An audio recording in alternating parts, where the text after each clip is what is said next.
Boa noite.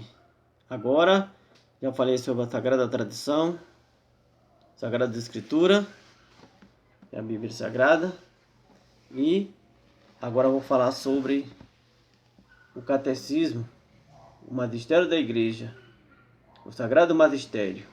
O que é que a Igreja ensina sobre o Magistério? Não vou citar aqui por causa do tempo, o tempo é muito pouco, temos que aproveitar o tempo é ouro. Então, o valor do Sagrado Magistério. Jesus escolheu 12 colunas, os 12 apóstolos,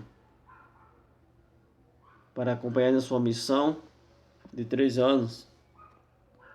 E quando ele ressuscita dos mortos, lá na Galiléia, capítulo 28, do versículo do 16 até o 20, dessa missão aos apóstolos: ide, pregai o evangelho, ensinai tudo que eu vos prescrevi. E eis que eu estou convosco todos os dias, até o fim do mundo. Batizai em nome do Pai, do Filho e do Espírito Santo. Então ele está presente na palavra, que é a Bíblia Sagrada. Ele está presente onde tiver 2 ou 3 reunidos em seu nome. E está conosco, presente e vivo, em corpo, sangue, alma e divindade, na Eucaristia, no pão sagrado, o pão vivo descido do céu. Como ele falou, fazer isso em memória de mim. Então, o valor do magistério. Vamos observar. Capítulo 8, de versículo 26 ao 40. Aquele eunuco da rainha vem lendo um texto sobre o profeta Isaías. O Espírito Santo fala para Felipe se aproximar dele na carruagem. Ele se aproxima e Felipe pergunta: entende o que estás lendo? E ele fala: como é que eu vou entender se alguém não me explica? Então Felipe senta com ele na carruagem, vai falando o que o profeta Isaías estava dizendo. E no final passa diante de um lugar que tem água, que com certeza era um riacho, porque na faixa de Gaza, a Gaza deserta, não tem rio. Então encontrou ali um riachinho e ali o eunuco da rainha foi batizado. Quando ele é batizado, logo em seguida o Espírito Santo arrebata Felipe. E o eunuco segue o seu caminho feliz da vida.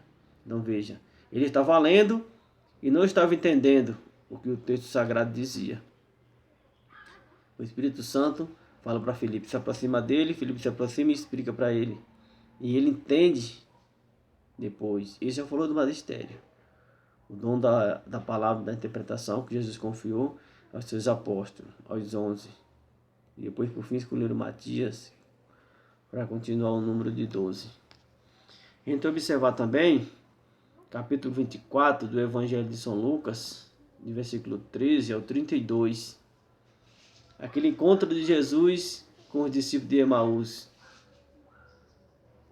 Um encontro maravilhoso, né? E ele vem murmurando, e Jesus se aproxima e fala: e o que aconteceu?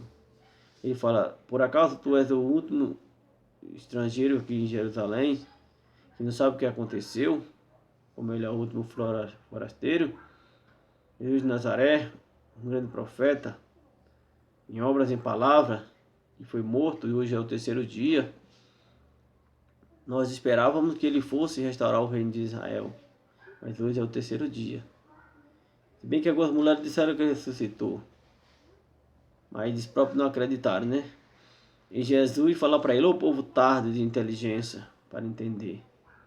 Então Jesus caminha com aqueles discípulos 12 quilômetros, explicando que era necessário desde Abraão, Moisés e os profetas, que o Filho do Homem viria, o Messias viria, ele seria perseguido, seria morto e ressuscitaria ao 3º dia. Mas eles mesmos não acreditavam. E quando chegou ao cair da tarde, Jesus faz que vai passar adiante, já chega na aldeia de Emaús, e ele fala: Senhor, fica conosco, já é tarde, a noite declina. E Jesus entra e ceia com ele. E quando Jesus vai celebrar sua segunda missa após ter ressuscitado, e senta na mesa, que abençoa o pão. Na partilha do pão ele percebe que é Jesus Cristo. Seus olhos se abrem. Estava como se estivesse vendado. E os olhos dele se abrem. E ele vê que é Jesus. E um fala para o outro: Não nos ardia o coração quando ele nos explicava a Escritura. Então Jesus faz uma catequese desde Abraão até o tempo de João Batista e Jesus Cristo, explicando de Abraão, Moisés, Jacó, o profeta Isaías, Ezequiel, Miqueias, Zacarias, explicando a Sagrada Escritura com detalhe. E esse é o valor do magistério, do Sagrado Magistério. Jesus confiou a interpretação das Escrituras ao magistério da igreja, que tem infabilidade. Por isso que hoje sempre foi assim. Os escribas, os homens estudiosos como Paulo é um homem que conhecia o Antigo Testamento de cor e salteado, foi instruído por Gamaliel, um grande sacerdote e professor, né? Paulo era um homem muito inteligente e sábio, cheio do Espírito Santo. Depois que se converteu, continuou. Um homem que tinha um conhecimento muito profundo sobre o Torá, sobre a lei de Moisés. Então, esse é o valor do Sagrado Magistério. Deus confiou Jesus Cristo aos seus apóstolos a interpretação da Bíblia Sagrada. Porque se você ler a Sagrada Escritura, como aconteceu com Martinho Lutero, diz que até a empregada da sua mãe podia interpretar a Sagrada Escritura, faz essas loucuras aí, que a gente vê hoje por aí. Não sei quanto, 35 milhões de seitas. Cada um interpreta a Bíblia de seu jeito. Um fala que Jesus teve mais 4 irmãos. Outro fala que Maria não foi bem-aventurada. Porque devemos observar o texto dentro do contexto, a época que foi escrito, para quem foi escrito. Devemos observar o que é literal, o que é a linguagem simbólica, como está escrito nos profetas, está escrito também nas parábolas, no livro do Apocalipse. Muitas interpretações erradas, muito texto forçado, um texto que não está dentro do contexto. E Jesus confiou aos apóstolos, a Pedro, né, a Tiago, a João, a André, a Felipe, a Natanael, que é Bartolomeu, Tiago Menor, Tiago Maior, Simão Zelote, Judas Tadeu, né?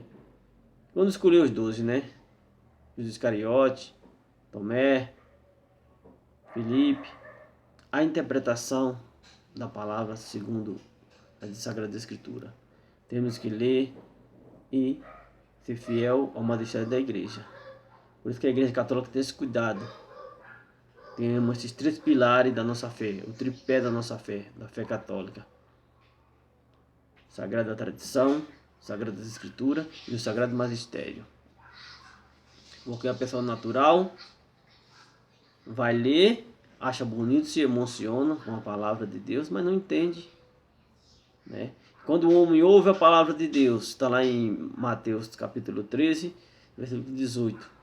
Ouve a palavra de Deus com alegria, mantém firmeza no seu coração, o demônio vem e arranca o que foi semeado, para que não haja conversão. E o magistério da igreja está aqui, ó. O Catecismo da Igreja Católica, que tem 4 partes. A profissão de fé, primeira parte. A segunda parte, a vida sacramental na fé. A terceira parte, os 10 mandamentos, a lei natural. E a quarta parte, a vida de oração. Então, o Catecismo da Igreja Católica ele tem mais de 3.000 citações bíblicas do Antigo Testamento e do Novo Testamento. Aqui é o tal ponto do magistério, a interpretação da igreja. A igreja tem muito cuidado que a Bíblia não caia na mão de pessoas erradas para não acontecer isso, cada um interpretar do seu jeito. Porque é muito fácil hoje você ter a Bíblia que já tem imprensa, né? Criticar a igreja católica, criticar o magistério da igreja, não valorizar. Mas a igreja levou 1.500 anos para poder fechar esse cano de 73 livros. As escrituras era uma biblioteca enorme, cheia de escritos, não tem, né, imprensa, não tinha a Bíblia como nós temos nesse formato. Então, esse é o valor do Sagrado Magistério. O magistério da igreja. Jesus confiou aos apóstolos a interpretação da sua palavra, da sua doutrina, da igreja una, santa, católica e apostólica. Amém? Que Deus nos proteja, nos guarde, nos abençoe. E que essa catequese sirva para muitos irmãos, especialmente para os católicos. A minha catequese sempre é para os católicos. Aqui eu não estou aqui criticando católico, jamais. Não estou fazendo distinção de pessoa, nem de católico, nem de evangélico, nem de outros tipos de religiões. Aqui eu estou falando diretamente para os católicos. Porque tem muitos que, infelizmente, não conhecem ainda a sua doutrina. Não conhecem a Igreja Católica.